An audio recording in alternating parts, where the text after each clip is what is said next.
정관용의 시사본부 2부 시작합니다. 매주 토요일 2부는 주요 정치 이슈들 거두절미하고 알맹이부터 끝까지 토론해보는 끝장토론 각설하고로 꾸며드리고 있죠. 자, 각설하고 출발하겠습니다.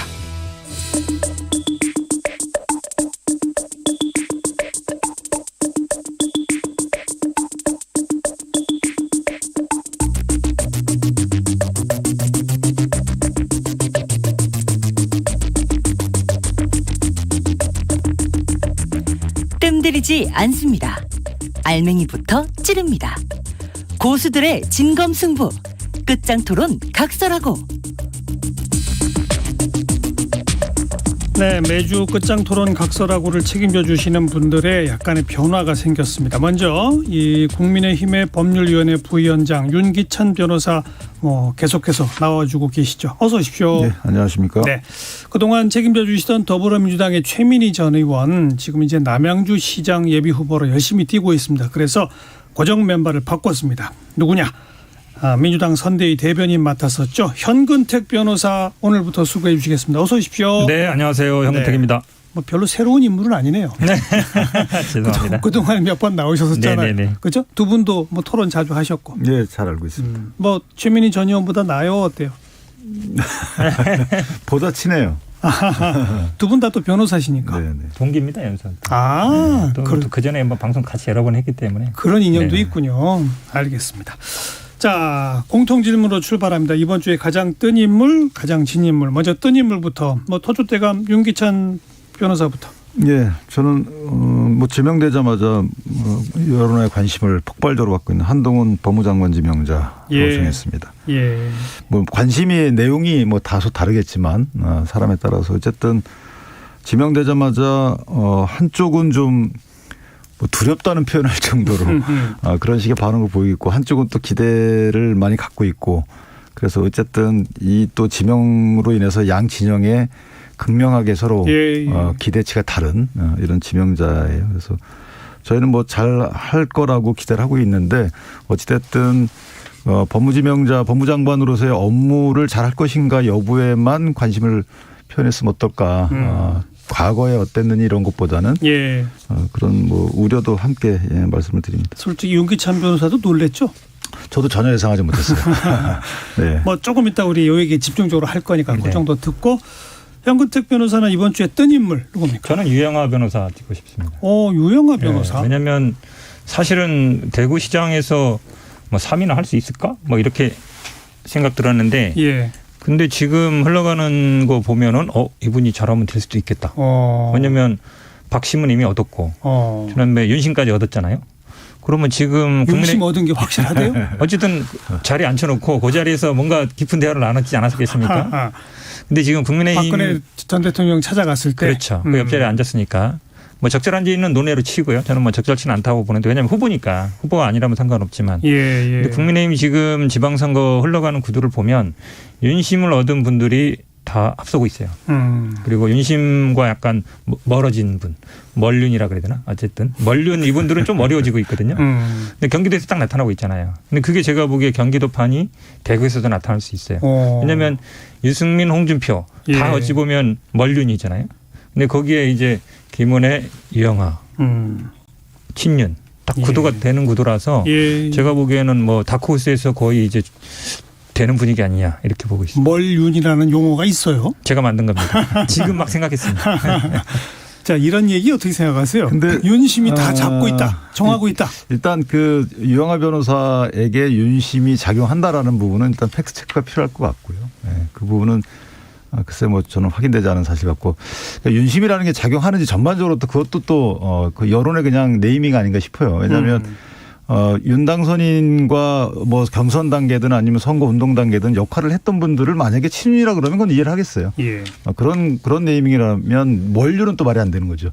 이런 부분이 윤당선인 곁에서 어떤 역할을 했기 때문에 그렇게 이름 붙일 수 있으나 그렇게 역할하지 않은 분들을 멀륜이라고 한다면 조금 안 맞는 것 같고 또 하나는 이제 거기에 이제 세 분이 올라왔는데 그 세 분의 그 각각의 표차가 좀 있어요. 그래서 2, 3위 간에는 금방 그 변호사님 하신 말씀이 또 이런 그런 시각으로 볼 수 있겠지만 1등과 2, 3위 간에는 다소 또 표차가 있고 이래서 현재 입장에서 보면 그 단정적으로 뭐 아직 단정할 수 없다. 하기 어렵다라는 생각이. 근데 뭐 이왕 그런 얘기 나온 김에 지금 강원도하고 울산 이런 데서 김진태, 박맹호 이런 분들이 컷오프되고 근데 뭐 지역 여론조사 같은 데서 오히려 1등이었던 사람이 왜 컷오프냐 반발이 있고 뭐 무소속 출마 선언하고 여기도 윤심이 있다는 얘기들이 있던데 그건 어떻게 보세요? 저는 실제로 있다고 봅니다. 왜냐하면 강원도에서 뭐 직접 뭐 윤석열 후보 어쨌든 지금 단수로 되신 분이 어쨌든 TV 토론 맡았던 분이거든요. 황상무 전 앵커. 그렇죠. 그리고 또 강원도에는 아마 이제 윤핵관 중에는 권선동 의원과 또 김진태 전 의원 사이가 그렇게 뭐 좋지 않다는 얘기가 있거든요. 울산 같은 경우도 박맹호 의원이 물론 여러 번 하긴 했습니다만 잘 이해가 안 가죠. 그분도 여론조사 압도적이고. 김진태 의원 같은 경우도 지금 이 컷오프 시킨 이유를 뭐 약간 예전에 과거 발언이나 이 얘기하고 있는데 총선 때도 후보를 줬었어요. 공천 줬죠. 총선 줬었죠. 예. 그런데 이제 와서 다 지난 얘기를 그 과거 얘기를 꺼내서 안단다는 건 제가 보기에 잘 납득이 안 가요. 어떻게 보세요? 강원도는 저도 사실 좀 납득이 안 되는 부분이 있어요. 왜냐하면 이제 황상무 씨가 그 TV 토론에 어느 정도 이렇게 공여를 한 건 맞는데 그건 그거고 어찌됐든 경선이 기본으로 돼야 된다는 생각을 갖고 있고 원래 공관위에서도 경선을 광역은 좀 기본으로 한다라는 입장이었는데 과거에 무리를 일으켰던 일부 발언을 근거로 해서 이제 김기태 전 의원을 컷오프했다는 거죠. 근데 그 부분 저도 좀 납득이 안 되는 부분이 있고 울산도 사실은 기본적으로 경선을 해야 되는 게 맞다고 저는 생각을 합니다. 그런데 또 당 최고위에서 정한 그 기본적인 권고사항에 보면 기초의원도 3선 이상 가번을 연속 3번 주지 말자. 이런 약간의 이제 기득권을 좀 배제하는 그렇죠. 측면에 공천 기준이 있는데 그것이 아마 조금 간접적으로 적용된 게 아닌가라는 생각을 하지만 울산시장을 몇 번 했죠. 박명호. 3번인가 2번인가. 아마 그런 이유일 거예요. 그러나 어쨌든 좀 공정한 경선 내지 공천 관리가 조금 더 돼야 되지 않나. 개인적으로 그렇게 생각하고 있습니다. 자, 이 모든 논란이 이른바 윤심이 있냐 없냐로 지금 정치권에서는 이야기가 분분한데 조금 더 결과를 지켜봐야 될 것 같아요. 금주의 진인물로 넘어가 봅시다. 윤기찬 변호사. 저는 박지현 민주당 비대위원장. 왜냐하면 분명히 그러니까 비대위원장이라는 것이 애당초에 저희가 소위 형식적이지 않겠느냐라고 우려했는데 아니라 그랬거든요. 그런데 박지원 비대위원장이 분명히 검찰 관련해서 검수완박이 좀 성급하다라는 취지의 몇 번의 우려와 그런 발언을 했음에도 불구하고 거기에 대해서 그 비대위원 구성원 중에 최이배 비대위원, 그다음에 권지웅 비대위원, 조응천 비대위원, 이소영 비대위원 이분들 다 우려했어요. 어떤 분은 좀 완곡하고 어떤 분은 좀 강하게. 그럼에도 불구하고 그냥 일방적으로 끌고 나가는 이런 것들이 당론 확정. 과연 공동 비대위원장 및 비대위원들이 이렇게 반대함에도 불구하고 어떤 연유로 이것이 추진되고 있는가. 다시 말하면 정당의 의사결정 구조 물론 원내 원외가 다르겠지만 그래도 상급 기관이라고 볼 수 있는 당에서 이렇게 우려를 나타내는 데도 불구하고 끌고 간다. 저는 이것이 과연 민주정당의 모습인가. 따라서 박지원 공동비대위원장이 의문의 일패를 당한 것이 아닌가라는 생각을 합니다. 코멘트 하실래요? 뭐 굳이 필요 없는 것 같고요. 제가 진 인물은 안철수. 네. 왜냐하면 뭐 인수위 3분의 1 했을 때는 저도 장관도 뭐 18개 중에 6개 정도 줄라나? 왜냐하면 그게 이제 일종의 기준이 있잖아요. DJP 할 때 총리와 그다음에 경제부처 6개 장관을 줬거든요. 그 정도 DJP급 되나 보다 했는데 인수위만 지고 지금 장관은 닦아버린 거잖아요. 현재는 제로죠. 그렇죠. 한마디로 얘기하면 공동정부라는 건 기본적으로 내가 구성. 같이 가야 들어가는 거거든요. 청와대는 비서기 때문에 청와대는 제가 보기에 아마 본인의 뭐 사람들로 할 수 있어요. 근데 내각은 좀 다르죠. 집행을 하는 기관이니까 저는 그래서 아니 4자리 정도 얘기했다잖아요. 과학기술 그다음에 뭐 보건의료 그다음에 뭐 이런 분들 벤처라든지 이런 분 본인의 전문 분야를 했다는데 4명 정도 추천했으면 4명 다 아니어도 뭐 2명이라도 해줘야 되는 것 같은데 하나도 안 해줬잖아요. 그건 이제 공동정부 할 생각이 없다는 건데 그러니까 안철수 지금 인수위원장이 아마 생각할 거예요. 야 종이 쪼가리 뭐가 필요하냐. 그냥 내 말 믿으면 되지. 근데 이거 종이 쪼가리라도 받아놨어야 되나. 이 생각을 제가 보기에 안 할 수 없을 것 같아요. 네. 근데 뭐 출근 안 한 지 그냥 몇 시간 만에 그날 저녁 다시 만나가지고 또 잘하기로 했잖아요. 아니 지금 예를 들어 인수위원장 그만두는 게 무슨 의미가 있어요. 다 끝났잖아요. 인수위라는 게 결국은 초기에 정책 정하는 것도 있지만 총리 장관 후보 정하는 거 굉장히 중요한 일이거든요. 여기서 인사를 검증하고 하기 때문에 중요한 일은 다 끝났어요. 할 게 없거든요. 근데 여기서 만약에 사퇴한다 해도 무슨 의미가 있겠어요. 본인이 어쨌든 이거를 뭐 사퇴해서 만약에 인수위를 깨고 그다음에 예를 들어서 뭘 한다 해서 본인이 원하는 걸 관철시킬 수 있겠느냐. 전혀 그렇지 않거든요. 그다음에 만남 모임 후에도 장제원 비서실장이 얘기하는 거 보면 뭐 관여 뭐 이런 얘기 했더니 그게 아니라 그냥 의견 제시다. 의견 제시는 저도 할 수 있습니다. 그러니까 하나의 그 영향력이 없는 거죠. 누구나 할 수 있는 의견 제시 정도로 받아들였다는 거는 예. 제가 보기에 뭐 공동정부는 이제 물 건너 간 거예요. 그냥 완전히 토사구팽? 뭐 토사구팽 당한 거랑 마찬가지죠. 네. 맞아요? 근데 이게 이제 우리가 어떤 뭐 계약, 약속, 약정, 계약, 합의 이런 거를 할 때 그 내용은 양 당사자가 알아요. 그리고 그것을 만약에 이제 그 문헌이 있어서 바깥에 공표가 되면 그때 해석이 들어오는 것인데 어쨌든 양 당사자가 지금 비공개해서 어떤 약속을 한 그 내용을 이행하는 과정에서 다소 불협화음이 있었던 건 맞는 것 같아요. 그런데 그 이후에 안철수 위원장이 또 발표나 대응이나 그 뒤에 이제 출근해서 간사단 회의를 주재하면서 말씀하신 내용 등을 보면 예. 일단 본인들이 어느 정도 약속한 그 범위 내에서 이루어지고 있다. 다소 조금 엇나가려고 했던 부분을 다시 다잡아서 그 이루어지고 있다라는 부분이고 공동정부를 구성해서 운영하겠다라는 그 기본 개념 자체가 지금 뭐 변호사님 하신 말씀하고 다를 수 있는 거예요. 그러니까 정책 교조를 공동 설정해서 이런 정책을 구현하자. 이게 주가 될 수 있는 것이고 또 자리가 문제가 아니라 자리도 일부 이제 가만히 되겠죠. 그러나 그 주가 아닌 것이죠. 왜냐하면 안 위원장께서 강하게 요구한 것 같지는 않단 말이죠. 왜냐하면 만약에 강하게 요구했다면 안 위원장이 먼저 문제제기를 했어야 되는데 인사 대상자로 거론되는 이태규 의원이 먼저 문제제기를 했어요. 그만뒀죠. 그렇다면 이게 순서가 안 맞다는 것이죠. 그리고 그 위에 하루 정도 있다가 그다음에 약간의 태업 정도 하시다가 이런 문제제기를 했다. 이런 전반적인 과정을 보면 안 위원장께서는 인사에 대해서 그렇게 강한 요구나 문제제기를 안 했던 걸로 보이고 저는 개인적으로.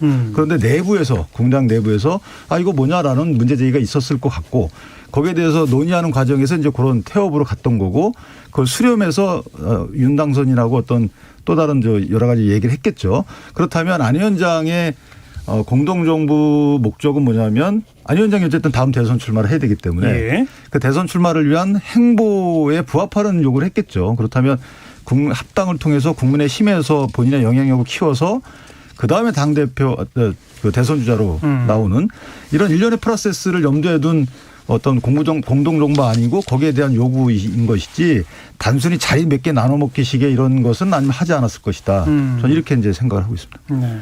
제가 보기에는 그 핑계예요. 요거 세게 안 했다라든지 뭐 총리 거절했으니까 안 준다는 얘기는 뭐 총리 하지 말라 그랬잖아요.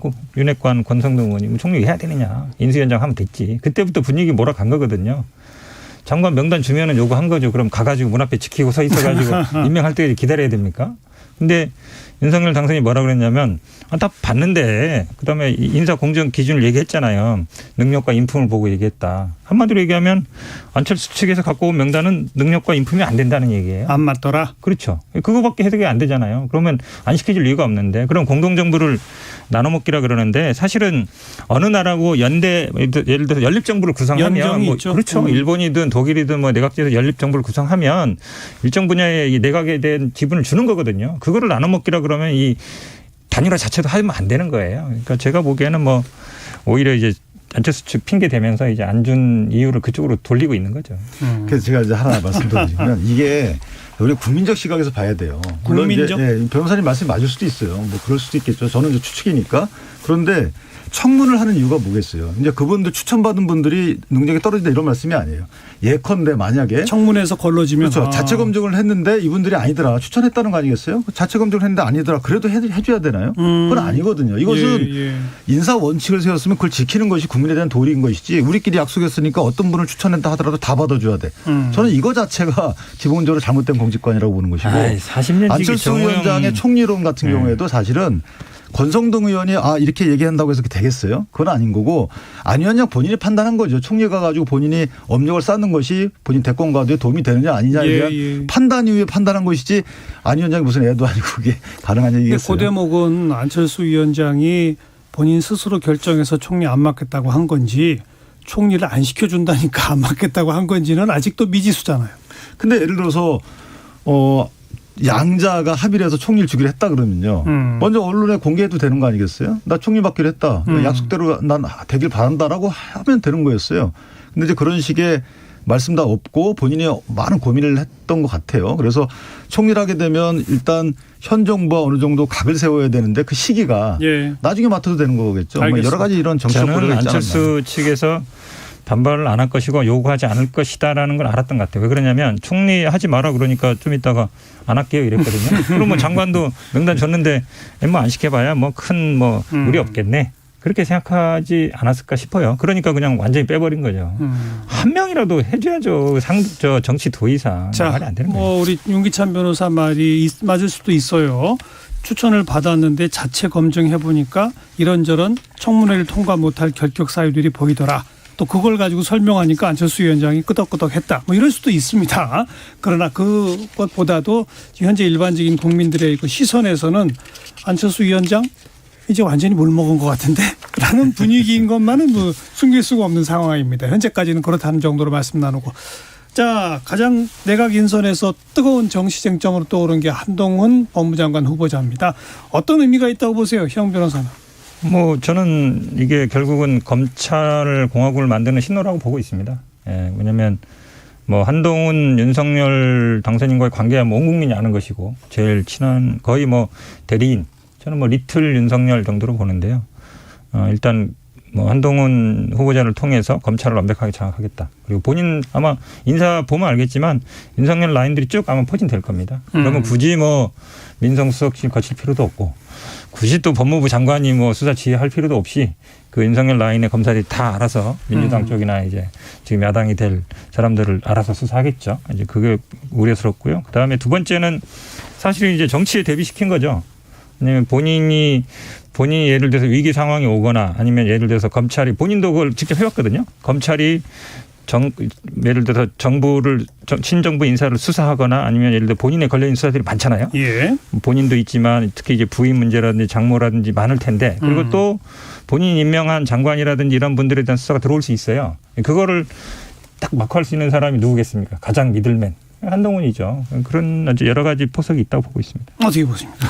글쎄요. 검찰공화국 선포의 시작이다. 그럼 제가 한번 이렇게 거꾸로 그 이전에 민주당에서 있었던 법무장관들을 보면 일단 당대표를 지낸 분이 법무장관을 했어요. 추미애 전 장관. 그럼 민주당은 이제 정당이고 정치 집단인데 그것은 적절하냐. 그렇다고 해서 추미애 장관이 그 이후에 인사권 여러 가지 물론 뭐 각기 시각이 다릅니다만 우리 입장에서 보면 상당히 바람직하지 않은 인사권 행사를 통해서 검찰 수사권을 다소 방해하거나 무력화시키고 그다음에 수사지휘권을 통해서 직접적 구체적인 사안에 개입을 하고 박범배 장관 역시 민주당의 다선 의원입니다. 이런 과거의 법무부 장관의 그런 임명 사례는 적절하냐. 그리고 그런 관계라면 옛날에 민정수석도 사정 업무를 총괄 지휘하는 것인데 노무현 전 대통령의 경우에는 현 문재인 대통령을 민정수석 임명했단 말이에요. 근데 그 당시에 민정수석의 업무와 관련돼서 문재인 현 대통령이 비판받은 적이 없어요. 어떻게 수행하느냐에 따라 다른 것이지 대통령과의 어떤 관계냐 갖고 먼저 예단하는 것은 조금 섣부르다. 이것은 오히려 포비하다라는 생각이 드는 것이고 또 하나는 장관이 이 부분은 이렇게 봐야 될 것 같아요.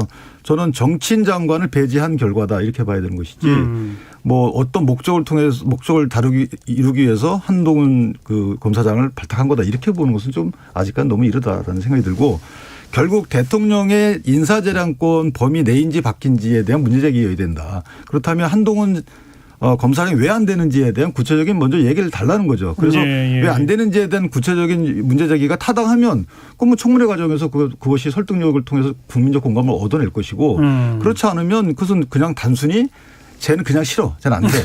왠지 무서워. 뭐 이런 정도의 문제제기에 불과하다. 이렇게 좀 생각합니다. 무섭다라는 건 아니고요. 사실은 이제 검찰의 정치적 중립이 굉장히 중요한데 그때 정치라는 건 권력을 얘기하는 거잖아요. 대통령과의 관계를 얘기하는 겁니다.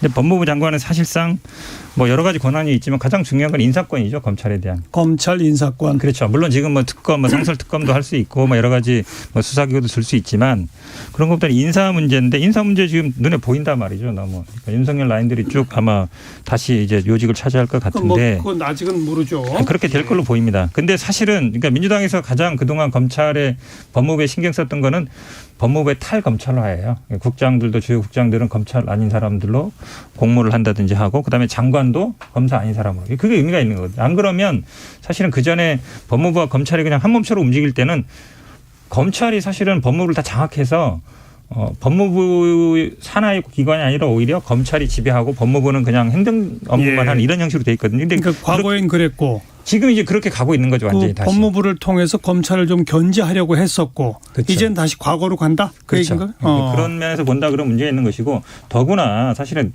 대통령이 지금 제가 보기에는 윤핵관이라는 사람들보다 더 위에 있어요. 저는 뭐 정권의 거의 실세 넘버 2 정도 되는 것 같은데. 한동훈 후보자가. 그렇죠. 왜냐하면 관계도 20년 돼 있고 우리가 여러 가지 뭐 그 부인과의 관계도 굉장히 뭐 카톡도 주고받지만 친한 걸로 알려져 있고 그렇다 그러면 누가 봐도 지금 뭐 윤핵관이라는 분들보다 더 위에 있는 거거든요. 법무부 장관의 역할이라는 거는 기본적으로 뭐 검찰도 있지만 행정적인 업무를 하는데 이미 이제 정치형으로 들어온 거예요. 그럼 아마 다른 분들도 그 검사들도 아마 한동훈 지금 후보자 눈치를 보겠지만 이 정치권에 있는 국민의힘 사람들도 아마 다 영향을 받을 거예요. 제가 보기엔 거의 최자 책봉이랑 비슷해요.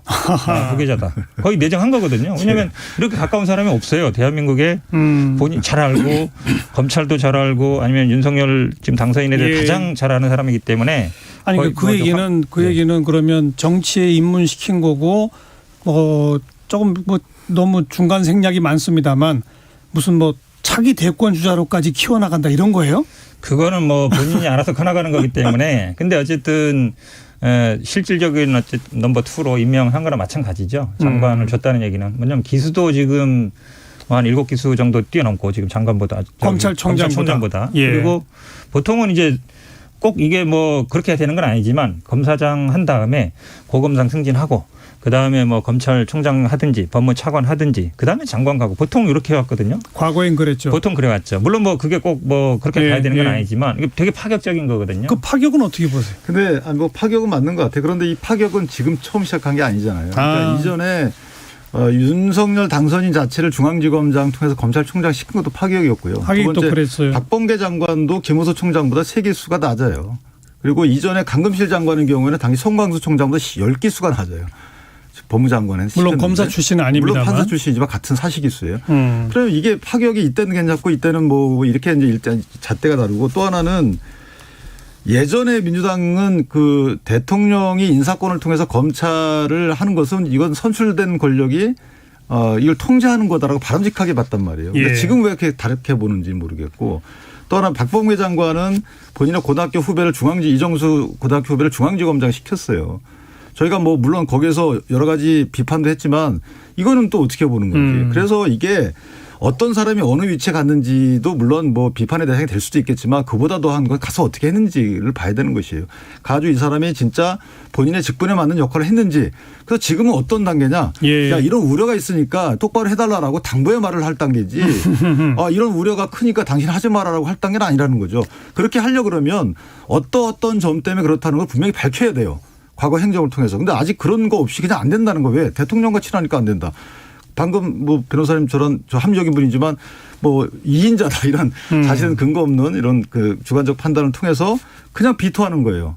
그래서 이것은 저는 인사청문회지 비판의 올바른 자세는 아니다. 이건 현 변호사가 제가 뭐 반박을 안 할 수 없는데요. 네. 조국 장관, 추미애 장관, 박범계 장관 등등도 다른 시각에서 보면 사실 더 문제 있는 거 아니냐라는 지적에 대해서. 저는 뭐 기수 파괴 문제는 뭐 기수 문화가 과거처럼 이렇게 순서대로 돼야 된다는 걸 생각하지 않아요. 저는 할 수 있다고 봅니다. 나이라든지 이런 예. 면에서. 왜냐하면 그 문화는 꼭 준수되는 건 아닌데 그러니까 검찰 이제 법무부 장관이 하나의 기준은 저는 검사 출신이냐 아니냐 그리고 검사 출신도 대통령과의 어떤 관계냐는 그게 되게 중요하다고 보는 거예요. 왜냐하면 실질적 영향을 미치기 때문에 지금 과거를 말씀하시는데 한동훈 검사장 아시잖아요. 우리가 검언 유착 문제라든지 지금 고발 사주 문제 다 관련돼 있는데 결국은 본인의 혐의에 대해서는 이 비밀번호 안 풀어서 빠져나가면서 그거 딱 무혐의 받자마자 특정 5명을 딱 거론하면서 이 사람들 책임 묻겠다 이랬거든요. 그러면 어떤 수사를 하고 어떤 책임을 물을지 모르겠지만 눈에 보이는 거거든요. 앞으로 이제 나는 책임 묻겠다라고 얘기한 거란 말이죠. 그러니까 사적인 어떤 감정들이 들어간다는 거예요. 과거에 본인에 대해서. 그런 분이 장관이 되면 당연히 그 밑에 있는 검찰이나 뭐 아니면 뭐 수사하는 분들이 우리 장관님이 뜻이겠거니 생각하지 않겠어요? 알아서 딱 하겠죠. 근데 이제 그거는 하나 조금 바로잡을 게 고발사주와 한동훈 그 검사장과 관련이 있다는 말은 조금 아직까지는 객관적 데이터가 없는 것이고요. 채널A 사건 관련돼서 이 휴대폰을 안 푸는 것이 과연 이 피의자 신분을 영속적으로 가져가야 될 요소라고 보지는 않아요. 왜냐하면 법률상 권리긴 하죠. 그렇죠. 그다음에 그 휴대폰이라는 것을 보시면 이동재 씨의 휴대폰을 풀었으면 이동재 휴대폰은 압수수색이 됐잖아요. 그러면 채널A 만약 이동재 씨하고 공모를 했다 그러면 한동훈 그 검사장 이동재 씨하고 뭔가 주고받았겠죠. 그럼 이동재 휴대전화에서 나왔어야 되는 거예요. 이런 상황에서 이 휴대전화를 안 풀었기 때문에 이 부분은 문제가 있을 것이다라고 공세한 것은 좀 논리적으로 안 맞는 것이고 마지막 하나 말씀드리면 변호사님 말씀처럼 문민통제 그것도 맞는 얘기긴 해요. 그런데 일단 시행착오를 거쳤잖아요. 저희가 탈검찰화 해가지고 법무부를 구성해놓고 정치인을 구성해놔 봤더니 오히려 검찰이 수사권을 무력화시키거나 방해한단 말이에요. 그렇기 때문에 그럼 이건 안 되겠다라고 해서 다음 당선인의 경우에는 이게 안 되겠어. 이게 법무부에서 통제하는 거 맞겠다라고 해서 수사지휘권도 없애고 예산도 독립시키고 이렇게 나온 거 아니겠어요. 일맥상통하는 인사라고 저는 봐요. 그래서 일단 하는 걸 보고 그다음에 비판을 해도 늦지 않다. 딱 하나 기준 얘기할게요. 만약에 검찰이 과거처럼 그러니까 문재인 정부를 공격했던 것처럼 만약에 윤석열 정부에 대한 수사를 할 수 있으면 그러면 사실 돼요. 근데 그렇게 되겠느냐? 저는 안 될 걸로 봅니다. 한동훈 법무부 장관이 있는 한. 그건 이제 봅시다. 그런데 우선 지금 이제 야당이 된 더불어민주당은 한동훈 그 장관 후보자에 대해서 벼르고는 있던데 인사청문회에서 당신 대통령하고 너무 당선인하고 너무 친하지 않소? 이것만 가지고 물건을 가질 수는 없잖아요. 네, 그렇죠. 그럼 이제 뭐 어떤 거 지금 청문회에 지금 아마 나오는 거는 물론 뭐 합법이라 그러는데 뭐 전세금을 뭐 한 4억씩 올린 거 올려봤다는 게 아마 나올 것 같습니다. 왜냐하면 본인이 결국은 검사를 했을 때 가장 문제가 되는 것은 봐주기 수사 이런 거예요. 그런 것들이 이제 이제 지금은 이제 안 나왔지만 더 자료 조사를 해보면 그렇죠. 왜냐하면 이분이 대부분 특수부 수사를 했기 때문에 알겠습니다. 대부분 기업 관련 수사를 했거든요. 그러면 뭐 대기업이라든지 이런 데서 아마 수사 어떻게 되는지 이런 결과를 볼 것 같습니다. 네. 자, 그건 이제 자료가 나오면 후에 얘기하도록 하고 뭐 한동훈 장관 후보자만 지금 얘기를 했는데 18명이 다 발표됐어요. 민주당 입장에서 볼 때 어떻습니까? 전반적 평가 그리고 특히 뭐 문제가 된다면 어떤 게 있나요? 지금 뭐 가장 문제가 되는 거는 이제 복지부 장관 후보지 않겠습니까? 40년 지기 네, 40년 지기도 있지만 이분이 이제 보건복지 쪽에 뭐 의사하긴 합니다만 보건의료 쪽에 전문가는 많은데 그런 전문성이 있느냐 부분도 있지만 일단 아들 논란, 딸 편입인데 그 하필이면 이제 본인이 다니던 대학에서 뭐 인턴도 하고 인턴이라기보다는 뭐 봉사활동도 하고 또 하필이면 둘 다 편입하고. 또 아들 편입할 때는 하필이면 또 그 해에 생긴 지역 균형 선발로 들어가고 거기에 또 그 대학 출신은 또 한 명이었고 누가 봐도 문제가 되는데 가장 또 대한민국의 뜨거운 이슈 병역 문제도 나왔단 말이죠. 현역 판정 받았다가 5년 후에 사회복무 했는데 하필이면 또 그 대학 병원에서 진단서를 받아가지고 그걸로 인해서 이제 받았다 그러면 또 그 사이에 병원비는 거의 안 들었더라. 그렇죠. 병원비도 거의 안 들고 그런 말이 안 되는 거거든요. 그래서 제가 보기에는 이분은 아마 스스로 좀 사퇴를 하시는 게 아마 국민의힘 측에서도 그런 생각 갖고 있는 것 같습니다. 어떻습니까? 저는 일단 이 정호영 지명자에 대한 문제 제기는 일단 타당하다고 봅니다. 문제 제기 자체는. 그리고 봉사활동도 어쨌든 아빠로부터 정보가 있었을 것이라고 의심할 만한 충분한 근거가 있어 보이고요. 그다음에 편입학 과정도 한시적인 편입학 전형을 통해서 들어갔는데 공교롭게 아들, 딸 둘 다 들어갔단 말이에요. 하나는 특별 전형, 하나는 일반 전형이고 논문 문제도 사실 조금 기여도에 비해서 좀 과하게 된 부분이 없잖아 있고 이런 전반적인 문제들이 국민적 시각에서 볼 때는 아주 이례적이다라고 판단을 받을 것 같아요. 그렇다면 후보자가 아주 구체적이고 객관적인 데이터를 첨부한 충실한 해명 과정이 있어야 된다. 그렇지 않으면 말씀하신 대로 자진 사퇴도 한번 감안해 봐야 될 사안인 것 같고요. 다만 이제 병역 관련해서는 2급에서 4급으로 이렇게 이제 완화된 판정을 받아서 사회복무원으로 복무를 했지만 진단서를 갖다가 다시 갖다 준 부분은 그것 때문에 바뀐 건 아니고 다시 해 주세요라고 이제 요청하기 위해서 갖다 준 거고 다시 또 했겠죠. 그래서 그 부분은 경북대에서 뗀 진단서를 근거로 그것만을 근거로 해서 병역 판정 가 바뀐 건 아니다. 이렇게 이해하시면 될 것 같습니다. 네. 일단 그 인사청문회까지는 가는 겁니까? 아니면 그 전에 무슨 조치가 있는 겁니까? 뭐 인수위 측 대변인의 말은 인사청문회를 보고 판단하는 것이 후보자 입장에서 보면 강한 자신감이 있다고 하니까 청문 과정을 통해서 밝힐 때까지 기다린다라고 했는데 제가 볼 때는 그 전에 후보자가 객관적인 데이터를 통해서 충실한 해명을 해야 돼요. 그래서 그게 만약 불가능하다라고 하면 그런 자진 사퇴까지 생각을 해볼 사안이라고 사전에. 생각합니다. 네. 네. 그다음에 지금 아마 이제 문체부 장관도 좀 논란이 되는 것 같습니다. 박보균 문체부 장관도 이제 기자 출신인데 이분도 이제 과거에 썼던 칼럼들이 보니까 뭐 전두환 5.16 이거에 대해서 굉장히 이제 옹호하는 역할을 많이 쓰셨어요. 근데 이거는 검증이 너무 쉬워요. 요즘은 인터넷에 그냥 들어가서 기사가 다 있잖아요. 기사가 있으니까 이거 하루면 저도 뭐 하루면 하겠습니다. 이건. 근데 사실 처음에 보건복지부 정 장관 후보자도 네. 특정 언론에 쓴 칼럼 때문에 처음에 논란이 그렇죠. 시작됐어요. 뭐 여성 문제라든지 아니면 뭐 이런 이렇게 문제 됐는데 저도 이건 이해 안 가는 게 사실은 물론 뭐 기자니까 여러 가지 뭐 문화체육에 관심이 있다고 볼 수는 있지만 그쪽이 또 전문가냐. 항상 저희들이 딱 그 사람을 딱 특정했을 때 그래도 그 분야에서 뭔가 일을 해왔다, 역할을 해왔다. 이게 보여야 되거든요. 경력 중에. 근데 기자가 그런 역할을 할 수 있을지 잘 모르겠는데 또 인식도 기본적으로 좀 너무 우경화돼 있다. 그렇다 그러면 문화체육에 과연 맞겠느냐. 저는 이 생각에서 이분도 아마 제가 보기 쉽지 않을 것 같습니다. 어떠세요? 근데 이제 문체부 장관의 경우에는 사실 컬럼의 그 내용에 대한 본인의 해명을 들어봐야 되는 거고요. 그 취지가 뭔지에 대해서 이건 청문 절차를 통해서 그 하신 말씀처럼 이렇게 질문을 하면 되는 것이고 우경화라는 단어는 저는 사실 좀 동의하기 어렵고 어쨌든 각 사안별로 생각이 다른 것이죠. 예를 들면 제가 뭐 독일 어떤 분한테 물어봤더니 당신은 보수다 진보다를 한국처럼 저렇게 아주 쉽게 정하는 나라는 처음 봤다.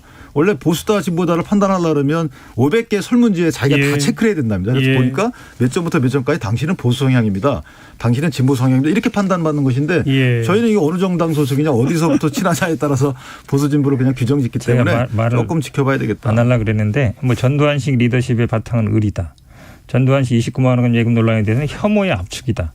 5.16 군사정변은 산업화의 상징이고 근대혁명의 시작이다. 이런 말을 했단 말이죠. 그러니까 단순히 제가 뭐 이분의 예를 들어서 뭐 너무 우익이다 이렇게 얘기한 게 아니라 기본적으로 기자들은 본인의 생각을 쓰기 마련이거든요. 그러니까 예를 들어서 기사를 쓴 게 아니잖아요. 칼럼을 쓴 거란 말이죠. 그러니까 당연히 검증의 대상이 안 될 수가 없죠. 근데 이제 5.16에 대한 평가는 사실은 이걸 정치적 시각에서 보는, 그러니까 민주주의 관점에서 보면 변호사님 말씀이 맞죠. 비판받아야 되겠죠. 그런데 산업화의 관점에서 보면 지금은 산업화를 성공한 뒤에 우리가 민주화까지 이루었다고 평가받잖아요. 그렇다면 산업화의 관점에서 보면 그렇게 그렇게 풀어갈 수도 있는 거예요. 그래서 알겠습니다. 그 부분은 청문위원들이 물어보고 나서 결정하는 게 맞겠다 싶습니다. 자, 지금 이제 뭐 정호영 장관 후보자, 그다음에 이제 박보균 장관 후보자, 또 뭐 교육부총리 그렇죠. 후보자도 또 논란이 좀 되고 그 전에는 뭐 한덕수 총리도 뭐 조금 언급이 됐었고 그런데 이제 보통 통상적으로 이렇게 보면 그 18명 가운데 한두 명한테 관심이 집중되면 나머지는 쓱 넘어가는 게 또 있거든요. 그렇죠. 그런 전략을 국민의힘이나 인수위 측에서 구사하는지. 근데 그거는 왜 그러냐면요. 이게 일반적인 그 대통령 취임 이후의 청문 절차가 아니거든요. 그러니까 지금 국무총리 같은 경우에는 원래 인사청문 요청안이 먼저 가서 인사청문 절차가 다 마무리되고 그다음에 임명되는 게 아니고 바로 대통령 당선인이 대통령이 되면 그때 다시 임명동의안이 갑니다. 국회로. 그래서 그때 본회의에서 처리가 되는 거예요. 따라서 어떤 문제가 생기냐면 만약에 이제 한동훈 지명자 때문에 이게 가장 피해를 볼 수 있는 게 한덕수 총리거든요. 거기는 인준이 있어야 되니까 표결이 있어야 되니까. 그렇죠. 그런데 한덕수 총리가 만약에 안 된다. 표결이 안 된다 그러면요. 장관들의 임명을 못 해요. 제청이 안 되니까. 안 되니까요. 김부겸 총리의 제청을 받아야 되거든요. 그런 방법밖에 없죠. 이런 어려움이 있어요. 그래서 아마 그런 전략을 염두에 둔 건 아닌 것이 분명하고 적재적소에 뭐 인선을 했다고 저는 생각하지만 어쨌든 논란의 인물이 들어가서 다소 조금 우여곡절이 있는 청문회가 될 것 같습니다. 지금 말씀하신 대로 이제 정권 초반이기 때문에 뭐 한두 명한테 관심이 집중되고 끝끝내 그냥 자진 사퇴 안 하고 버티면서 청문 전국을 넘어가는 이건 좀 쉽지 않다. 쉽지 않습니다. 그럴 수도 근데 있겠네. 저거 봐도 지금 한덕수 총리 후보자가 피해자가 될 가능성이 많아요. 왜냐하면 한동훈은 인사청문회를 뭐 민주당에서 할지 안 할지 모르겠지만 그것도 봐야 되지만 뭐 보고서 채택 안 된다고 해서 윤석열 당선인 임명 안 하진 않을 거 아니에요. 임명할 수 임명할 있죠. 거 아니에요. 그냥 임명할 걸로 보면 그러면 당연히 한덕수 총리 문제 쉽지 않죠. 근데 아마 이제 한동훈 후보자 때문에 득보는 사람들도 있죠. 다른 예를 들어서 지금 뭐 교육부나 문체부뿐만 아니라 다른 분들은 아마 그냥 쓱 있는지 넘어가고. 없는지도 모르고 그냥 같은 날이나 그 다음 날 하게 되면 뭐 사람들 관심도 없이 그냥 넘어갈 가능성도 있죠. 자, 내각 인선에 대해서 좀 집중적으로 얘기해 봤습니다. 잠깐 교통정보 듣고요. 후반부 토론 이어갑니다. 이현 씨. 네, 많은 분들이 움직이고 있는데요. 그래도 지방 쪽의 정체는 조금씩 풀려가는 추세입니다. 평택 제천고속도로 제천 쪽이고요. 서안성에서 금광 3터널 쪽으로 구간 지체가 이어지는 가운데 조금 전입니다. 금광 3터널에서